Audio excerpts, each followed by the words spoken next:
শ্রী অরবিন্দায়। আমি যে শ্রদ্ধেয় নিরুদ্ধার লেখা থেকে পাঠ করতে করতে আমারই অদ্ভুত লাগছে।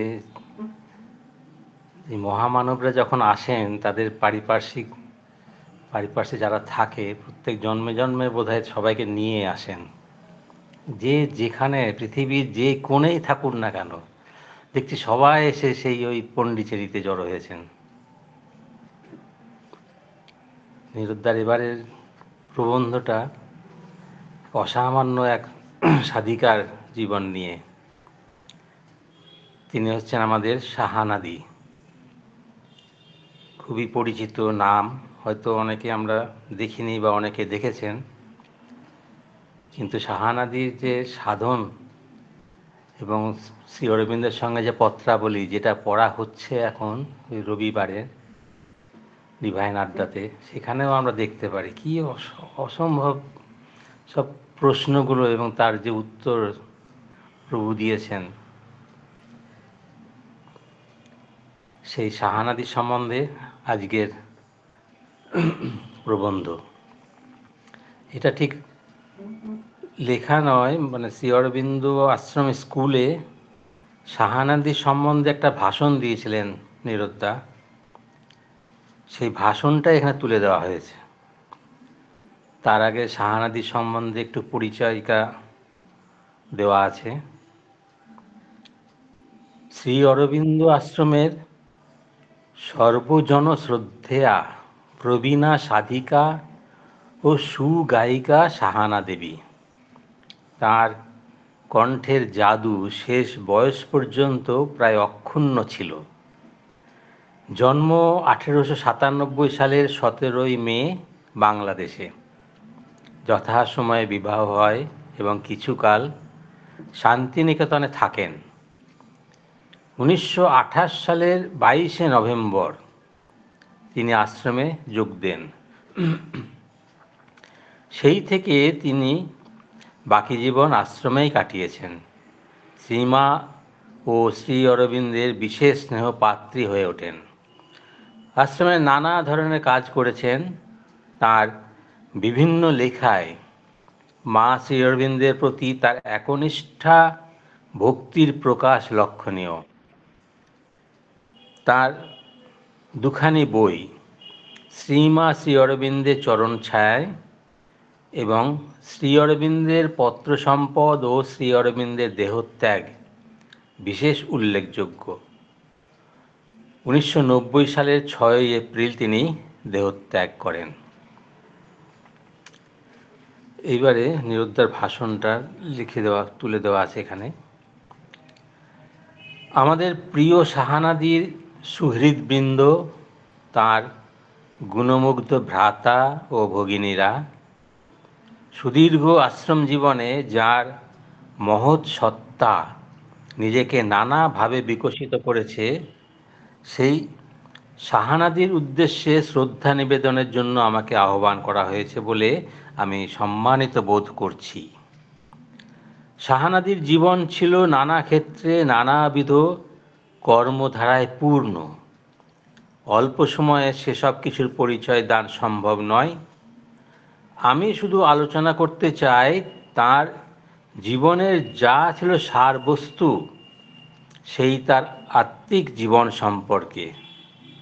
সময় অল্প, কিন্তু আলোচ্য বিষয় ও তার উপলক্ষ্যটি হলো অতি বৃহৎ। তাই আমার বক্তব্যকে শুধু মূল বিষয়ে ও সার বস্তুতে সীমিত রাখা ছাড়া গত্যন্তর নেই।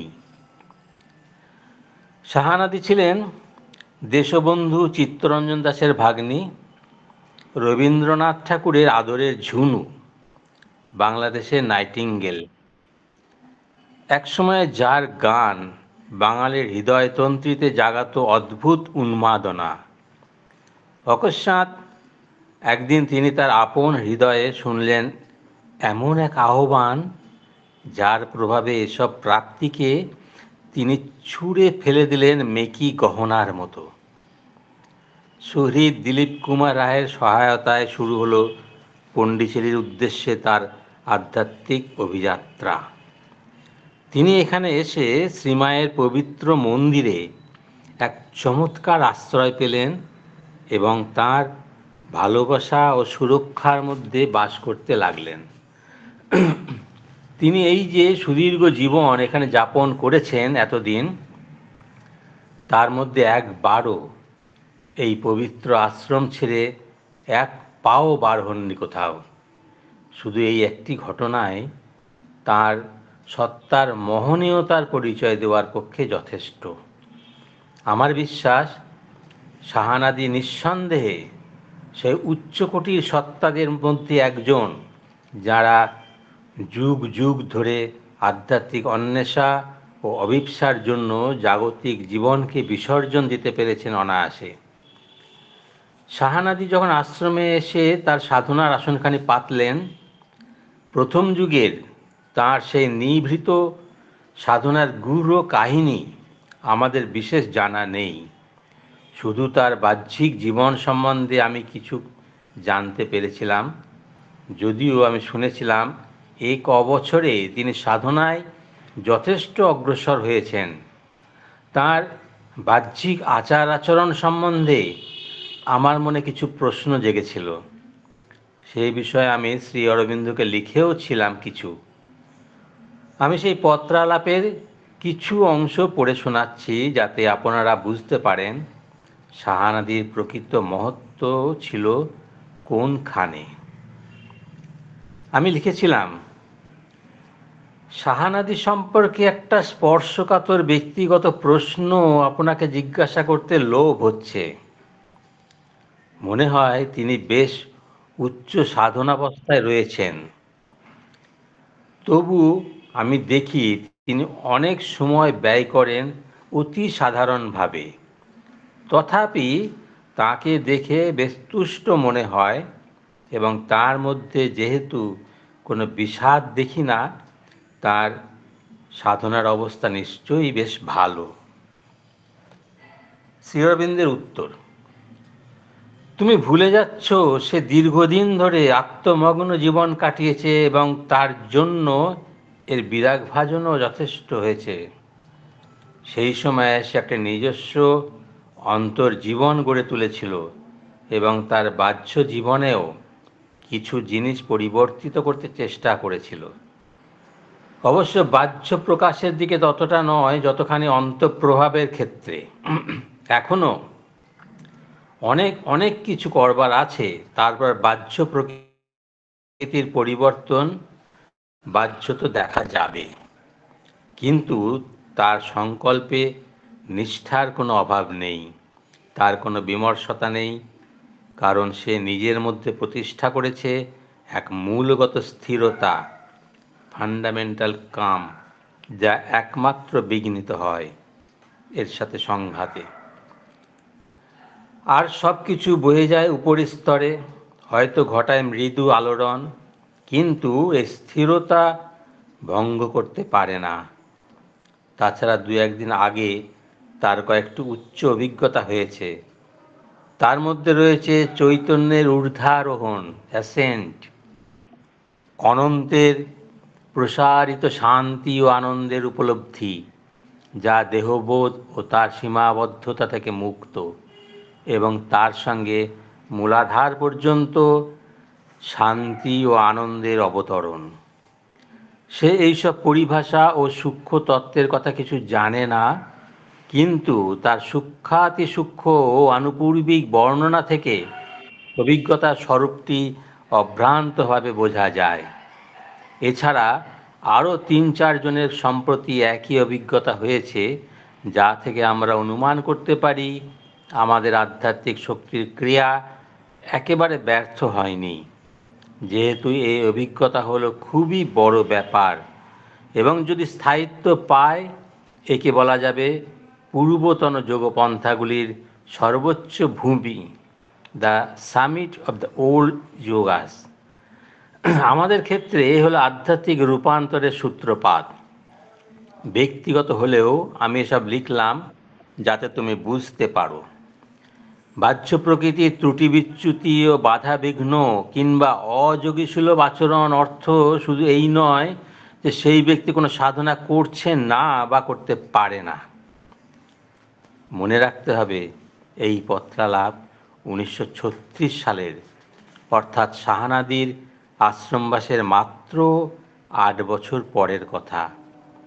তারপর আমি লিখলাম, আমি এর গূঢ় রহস্যটি জানতে চাই। তিনি কি সব সময় ভিতরে ভিতরে মায়ের কথা চিন্তা করেন? আমার মনে হয় শ্রীমায়ের প্রতি তার ভালোবাসা খুব গভীর। সেইটিই কি গোপন রহস্য? শ্রী অরবিন্দ উত্তর দিলেন, কিছুটা তাই।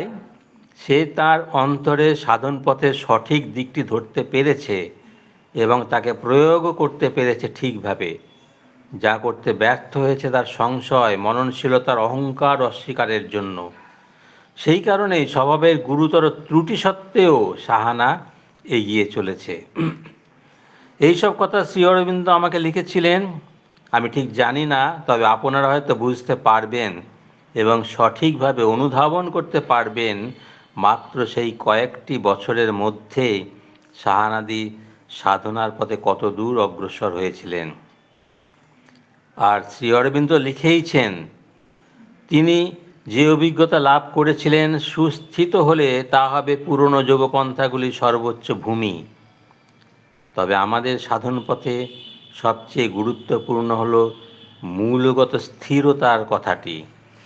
আমাদের সাধনার মূল ভিত্তি হল আমাদের জীবনের মূলে এমন এক গভীর প্রশান্ত স্থিরতা প্রতিষ্ঠা করতে হবে যা বাহ্য পরিস্থিতির দ্বারা কোনোভাবেই বিচলিত বা বিঘ্নিত হবে না।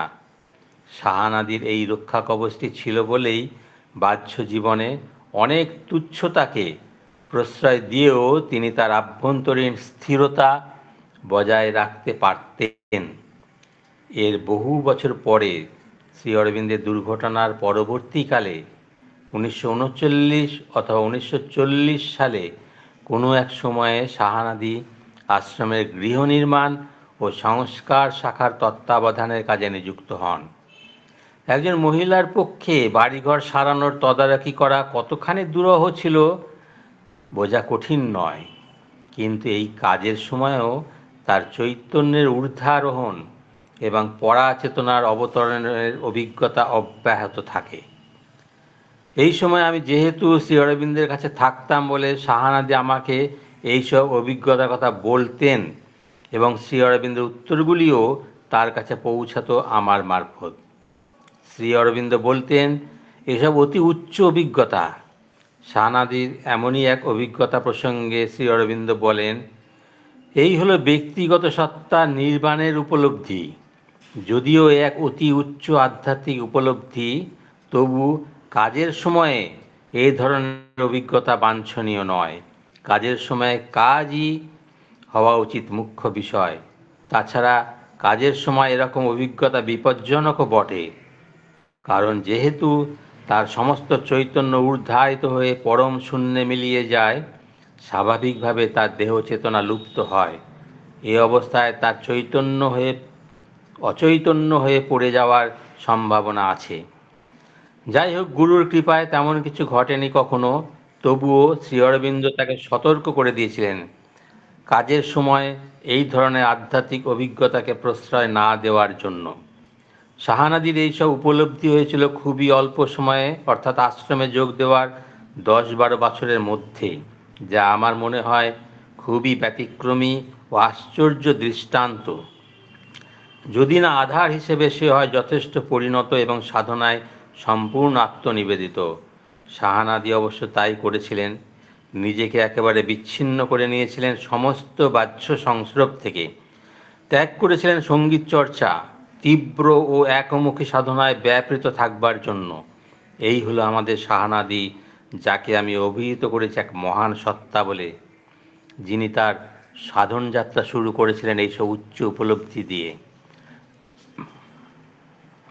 আজকে আমি এখানে শেষ করছি, অর্ধেকটা মতো হলো, সামনের দিনে বাকিটা করব, পড়ে দেখব। তখন সবাইকে আমার প্রণাম জানাই। এখানে আমরা পাঠ শেষ করব।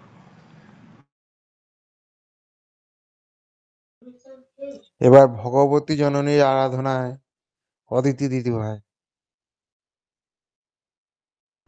ওম শ্রী অরবিন্দ মীরা। শ্রী অরবিন্দের সাবিত্রী মহাকাব্যের ৩য় পর্ব ২য় সর্গ থেকে পাঠ করছি ভগবতী জননীর আরাধনা। জন্ম আর শ্রম আর নিয়তির পারে দাঁড়ায় সে, যুগচক্র ধীরেই চলে ঘুরেই তার ডাকে। তারই শুভ হস্ত শুধু দিবে রূপান্তর কুণ্ডলিনী কালের শক্তিরে। তাহারই রহস্য রজনী লুকায়ে রাখে, তাঁরই কর্মবল অধ্যাত্মের রসায়ন। হিরণ্ময় সেতু তিনি, বহ্নি অনুপম অজ্ঞাতের জ্যোতির্ময় হিয়াতল তিনি। নৈঃশব্দের বীর্য তিনি, মর্মে বিধাতার পরাশক্তি তিনি, মহাবাক্য অনাহত। অটুট আশ্রয় তিনি কৃচ্ছ আরোহণে। জলে সব সূর্য এই আদি সূর্য হতে। নামে এই জ্যোতি অলব্ধ অপার হতে। দূর অসম্ভব হতে দেয় হাতছানি যে আনন্দ, নামেনি কভু যে বিশ্বরাট। নিখিল প্রকৃতি মূক কণ্ঠে ডাকে তারে, শুধু তারে। বিদুরিতে পাদস্পর্শে তার জীবনের আর্তস্পন্দ। মানুষের ক্ষীণ অন্তরাত্মা পরে গাঁথা যে বজ্র প্রলেপ বিদীর্ণ করিতে তারে। আপন বহ্নিরে প্রজ্বালিতে বদ্ধ যত হৃদয়ের তলে। হেথা সব একদিন হবে নীড় তাঁর মধুময়। বিরোধ যতিক নিয়ে আসে সুসঙ্গতি তাঁর। তারে চাহি উঠে চলে জিজ্ঞাসা মোদের, ফিরে তাঁরই অন্বেষণে হৃদয়ের বেগ। নিবাস মোদের হবে অনুপ আনন্দ তাঁর। তাঁর আলিঙ্গনে দুঃখ যত হয়ে যাবে তীব্র সুখ সার। তার মাঝে নিজ নিজ আত্মা সকলের হয়ে ওঠে এক আত্মা, পায় দৃঢ় স্থিতি, পায় রূপান্তর তাঁরই মাঝে অবশেষে। জীবন সার্থক হয় লোভী ঊর্ধ্ব হতে অসীম নিস্তব্ধ যত রভস নিবিড়। নিম্নে লোভী অপরূপ দেব আলিঙ্গন। মা এবং প্রভুর চরণে আন্তরিক শ্রদ্ধা, প্রণাম ও কৃতজ্ঞতা নিবেদন করি।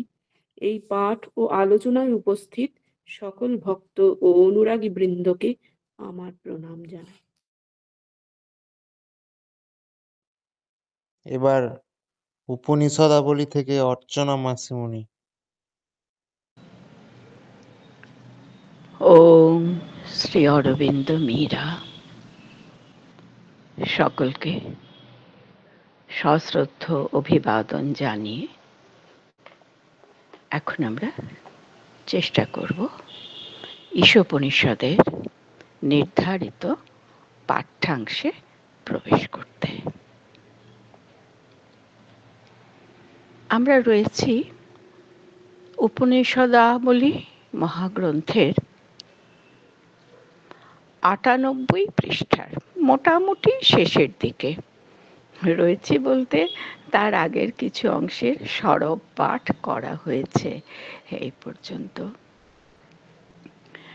প্রভুর কাছে প্রার্থনা জানিয়ে আজকে আগের দিনের শেষ দিকের অংশ থেকে একটু পাঠ শুরু করার চেষ্টা করছি। এই ৯৮ পৃষ্ঠার শেষ যে ছোট্ট একটি অনুচ্ছেদ রয়েছে, তার পূর্ববর্তী অনুচ্ছেদে শেষ পর্যন্ত যা বলা হয়েছে তার মুখ্য বিষয়টি হচ্ছে যে জ্ঞান পূর্ণতা প্রাপ্ত হয় যখন সবের এই আত্মাকে সচ্চিদানন্দ বলে প্রতীতি হয়। আর এই বিষয়টিকে প্রতিষ্ঠা করার জন্য প্রভু যে অবধি আমাদের নিয়ে গিয়েছিলেন, সেখানে দেখা যাচ্ছে যে সত্য বিষয় বলছেন যে সত্যকে দেখা যায় সচ্চিদানন্দের লীলা বলে, আর সচ্চিদানন্দকে দেখা যায় অজ্ঞেয় পরব্রহ্মের বা পরম পুরুষের আত্ম অভিব্যক্তি রূপে। তো প্রথমেই তো আর সত্যের কথা বলা হয়নি। শুরু করা হয়েছিল সে জড়কে দেখা যায় প্রাণের লীলা বলে, প্রাণকে দেখা যায় স্থূল উপাদানে মনের তেজ সঞ্চারের একটা ক্রীড়া বলে। লীলা এবং ক্রীড়া এই দুটি শব্দ ব্যবহার করা হয়েছিল। আর তৃতীয়ত বলা হয়েছিল মনকে দেখা যায় সত্যের বা বীজ ভাবনা ঋতচিতের বিচিত্র ভাবে সত্তার তত্ত্বকে সম্ভবপর সকল মনোময় রূপে প্রতিরূপিত করবার একটা খেলা বলে। এই ক্রীড়া, লীলা, ক্রীড়া ও খেলা এই তিনটি সমাপিকা ক্রিয়ার সঙ্গে জড়িয়েছিল যে জ্ঞানের পূর্ণতা প্রাপ্তিতে সচ্চিদানন্দ, আত্মাকে সচ্চিদানন্দ বলে যখন বোধ হয়, তখন সেটি কিভাবে ঘটে ওঠে। সেখানে কথা তো বলা হয়েছে জড়, প্রাণ এবং মনের বিষয়ে। সেই শক্তি যখন মনোময় রূপে প্রতিরূপিত করবার একটা খেলা বলে মনে হয় সত্যকে, সেই অংশ পর্যন্ত দেখা গিয়েছিল। তাহলে আজকে আমরা সেখান থেকেই শুরু করার চেষ্টা করি, পাঠটুকু অন্তত সম্পন্ন করার চেষ্টা করি। আমরা প্রত্যক্ষ করি যে সব দেহেই দেহি বা জীবাত্মা রূপে সেই এক অধ্যাত্ম সত্তা বা সচ্চিদানন্দ নিজেকে ব্যষ্টি সংবিতে বহু সংখ্যায় রূপায়িত করেছেন। তাহলে আমরা প্রত্যক্ষ করি, সে কোন ইন্দ্রিয় দিয়ে প্রত্যক্ষ করি সেটা বড় কথা নয়, তবে সাধক একটা অবস্থায় পৌঁছলে সেটি প্রত্যক্ষ করেন। কি প্রত্যক্ষ করেন? যা সব দেহেই দেহ, সেখানে কি হয়? দেহি বা জীবাত্মা রূপে সেই এক অধ্যাত্ম সত্তা। তাহলে সব দেহেতেই কে রয়েছেন? দেহি। দেহি কি? একদম ব্যাকরণের সূত্র বলেই দিচ্ছে যে দেহ যার আছে, তো সেই দেহ আছে কার? আছে জীবাত্মার, যার জন্য বা বলে অর্থটিও বলে দিয়েছেন প্রভু। দেহি হচ্ছে আত্মা। এক্ষেত্রে হচ্ছে যখন আমরা সাধারণ মানুষরা প্রত্যক্ষ করছি আমাদের বোধের জগতে, তখন তিনি হচ্ছেন জীবাত্মা। সেই জীবাত্মা রূপে কাকে প্রত্যক্ষ করি?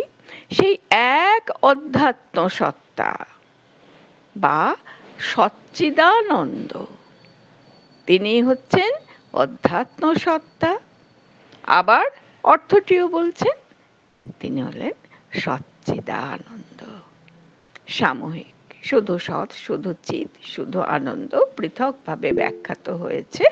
এখন তাদের সামূহিক রূপটি সচ্চিদানন্দ নামে এখানে উদ্গীত হচ্ছে। সচ্চিদানন্দ কি করে? নিজেকে ব্যষ্টি সংবিতে বহু সংখ্যায় রূপায়িত করেছেন। তার যে ব্যষ্টি সংবিত, যাকে আমরা যদি জীবাত্মাই বললাম, ঠিক আছে, চেনা শব্দ পাওয়া যাচ্ছে, তাকে বহু সংখ্যায় রূপায়িত করেছে। আরো দেখা যাচ্ছে, এটুকু তো দেখা গেল, আরো দেখি যে প্রত্যেক ব্যষ্টি মন প্রাণ দেহই, এটা হাইফেন্ড ওয়ার্ড কিন্তু, মন প্রাণ দেহ একদম এক সূত্রে গাঁথা আছে। প্রত্যেক ব্যষ্টি মন প্রাণ দেহই পরব্রহ্মের বিভু অস্তিত্বে সেই এক অদ্বিতীয় আত্মার ভিন্ন ভিন্ন সক্রিয় বিগ্রহ। শব্দগুলির মধ্যে দিয়ে একবার গেলেই বোঝা যাবে যে শ্রী অরবিন্দ কি বলতে চাইলেন। যে প্রত্যেকটি বেষ্টি মন, বেষ্টি প্রাণ, বেষ্টি দেহ। তারা কেমন? তারা হচ্ছে সক্রিয় বিগ্রহ। কোথায়? পরব্রহ্মের বিভু অস্তিত্বে।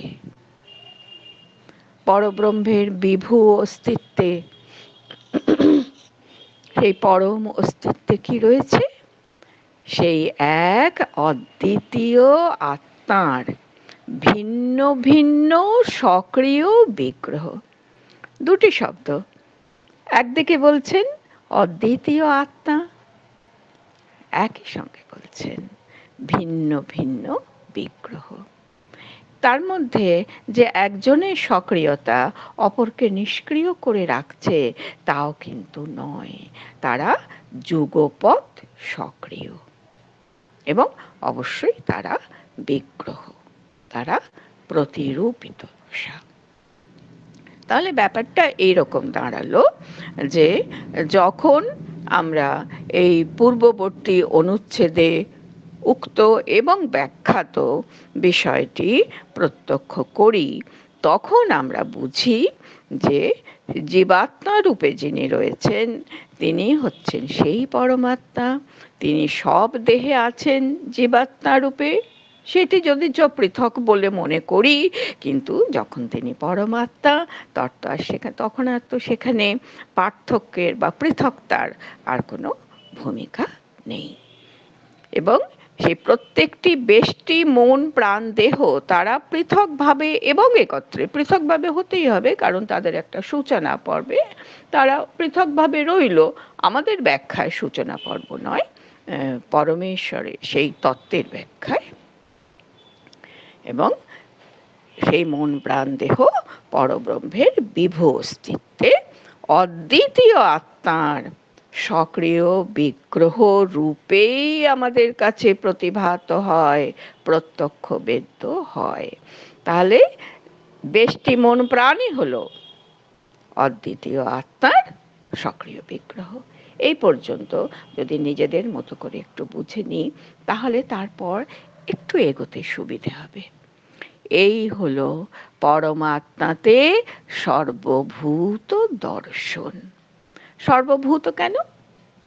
বেষ্টি আত্মা রয়েছে, তারা তো বহু সংখ্যায় আছে, আর পরমাত্মা তিনি এই সব কিছুর ওপরে যিনি অদ্বিতীয় সেই সত্তা, সেই পরম সত্তা।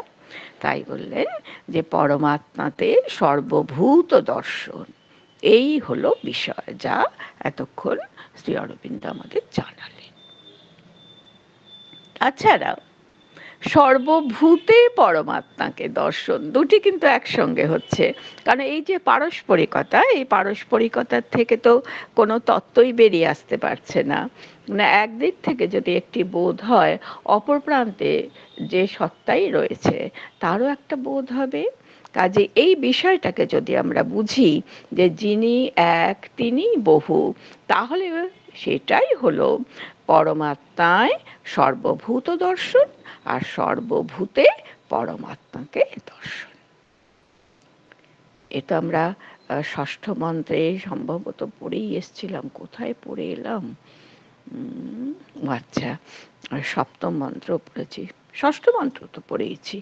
ইয়াস্তু সর্বাণি ভূতানি আত্মন্যেবানুপশ্যতি আত্মনি এব অনুপশ্যতি, যিনি সমস্ত ভূত জাতকে নিজের মধ্যেই দর্শন করেন, আর সেই একই সঙ্গে সর্বভূতেষু চ আত্মানম, নিজেকেও সর্বভূতের মধ্যেই দেখেন, প্রাণী সামান্যে দর্শন করেন, জায়মানত্ব সামান্যে দর্শন করেন। তার কি হয়? তত ন বিজুগুপ্সতে, তার আর কোনো জুগুপ্সা হয় না, কিছু লুকিয়ে রাখার থাকে না, কিছু না দেখাবার মতো থাকে না। এই জুগুপ্সা বিষয়ে আলোচনা করবেন যখন শ্রী অরবিন্দ করবেন, আমরা তাকে অনুসরণ করব। তাহলে বলছেন যে পূর্ণ আভ্যন্তরীণ স্বাতন্ত্র্য এবং পূর্ণ সুখ ও শান্তির এই হলো ভিত্তি। কে হলো ভিত্তি? পরমাত্মায় সর্বভূত দর্শন, সর্বভূতে পরমাত্ম দর্শন। সেটি হলো পূর্ণ আভ্যন্তরীণ স্বাতন্ত্র্য এবং পূর্ণ সুখ ও শান্তির ভিত্তি। স্বয়ং প্রভু নিজ লেখনীতে এটি জানালেন।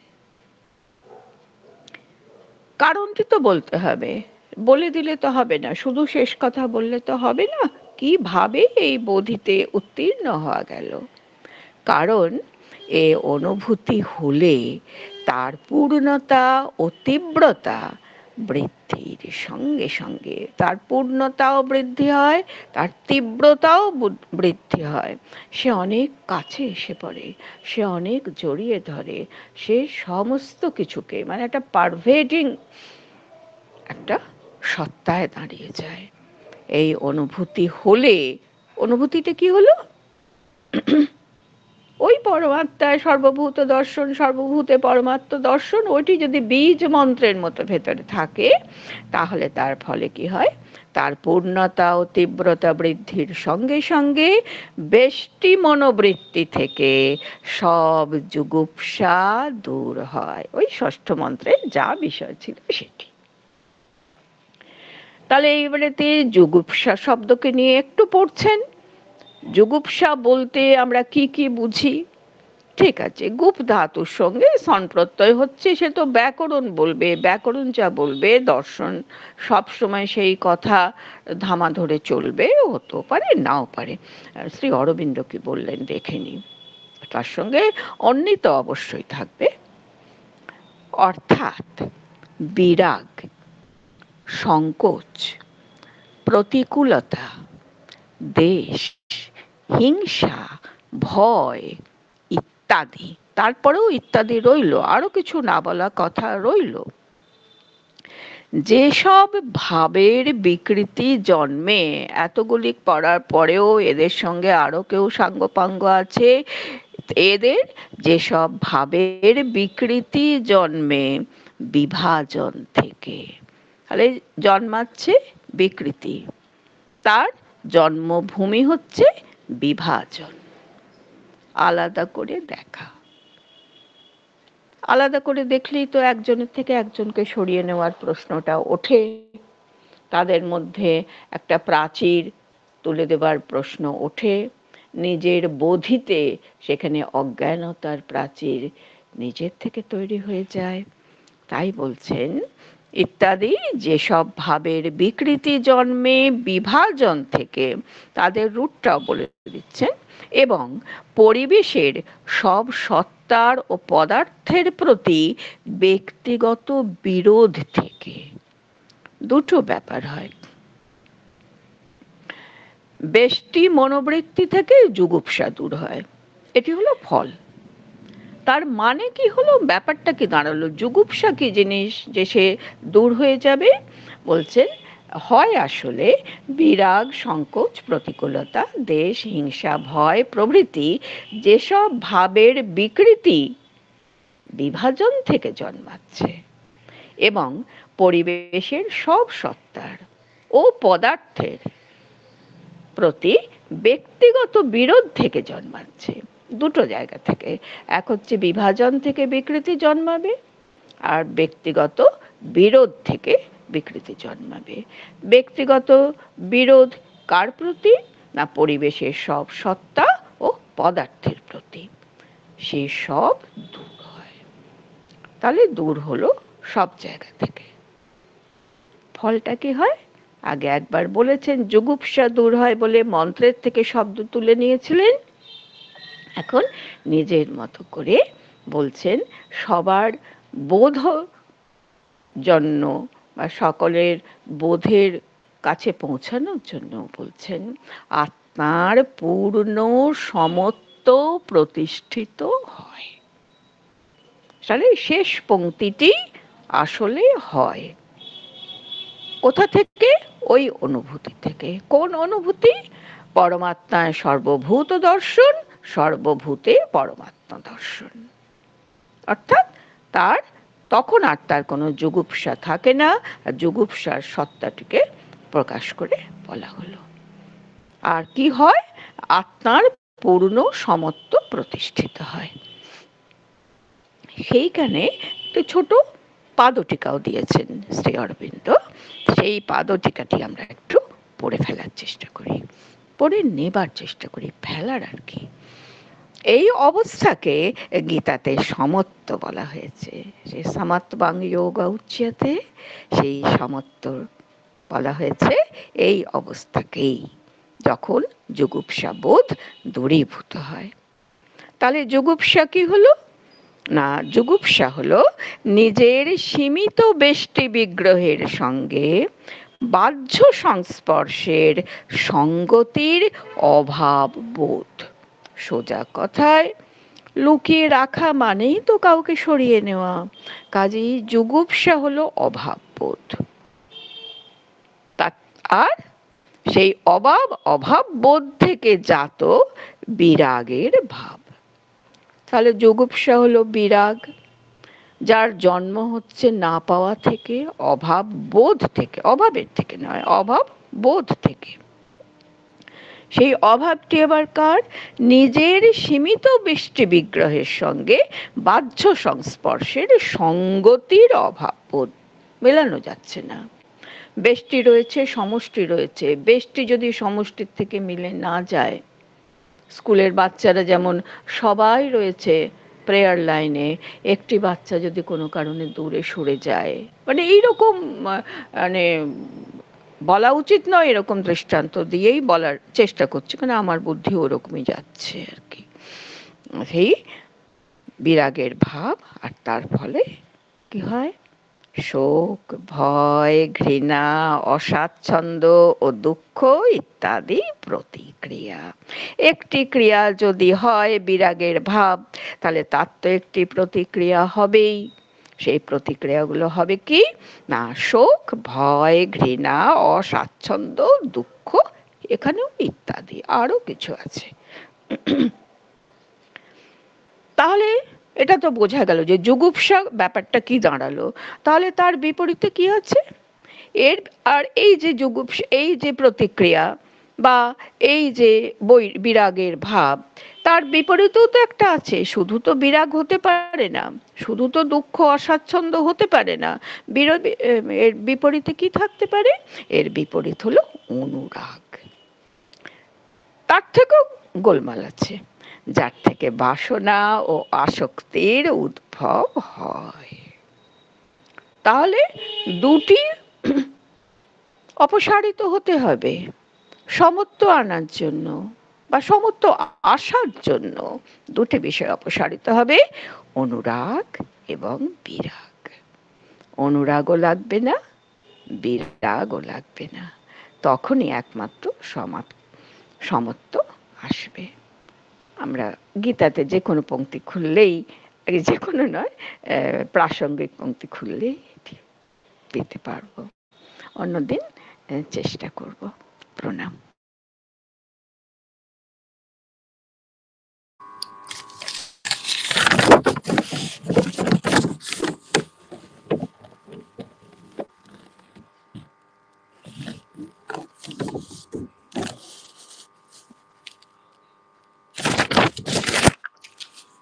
হ্যাঁ, আমি কি, টাইম তো হয়ে গেছে অপূর্ব? একটু ছোট্ট করে বাণী পাঠ করুন না। এটা একটু দিয়েছিলাম যে আচ্ছা ছোট্ট করে না একটা প্যারাগ্রাফ পড়ছি। এটি একটি মায়ের লেখা, দ্য সায়েন্টিস্ট অ্যান্ড দ্য যোগী, তারই বাংলা অনুবাদে একটুখানি পড়ছি। মানুষের মনের ঊর্ধ্বে সচেতন সত্তাদের অসংখ্য স্তর রয়েছে। তাদের মধ্যে একটা প্রকৃত দিব্য লোক, সেটাকে শ্রী অরবিন্দ নাম দিয়েছেন অতিমানুষ স্তর, এবং এটাই পরাসত্যের লোক। এই অতিমানুষে পৌঁছবার আগে আরেকটি মধ্যবর্তী স্তর বা লোক রয়েছে, এবং শ্রী অরবিন্দ এটাকে চিহ্নিত করেছেন অধিমানুষ লোক বলে। ও এটাই হলো মহাজাগতিক দেবতাদের, কসমিক গডস এর স্তর। এতকাল পর্যন্ত এই অধিমানুষ স্তরই আমাদের পৃথিবীকে পরিচালিত করেছে এবং মানুষ এখন পর্যন্ত তার সমুজ্জ্বল চেতনায় এই অধিমানুষ স্তর পর্যন্ত পৌঁছতে পেরেছে। ঠিক আছে, এইটুকুই পড়ছি। ওম শ্রী অরবিন্দ মীরা। মা শ্রী অরবিন্দকে প্রণাম জানিয়ে আমি রাখছি। মা ও প্রভুকে প্রণাম জানাই, ধন্যবাদ জানাই যারা এই পাঠচক্রে অংশগ্রহণ করলেন, এবং মা ও প্রভুকে প্রণাম জানিয়ে আজকে আমাদের পাঠচক্রে এখানেই বিরতি টানছি। জয় মা, জয় শ্রী অরবিন্দ।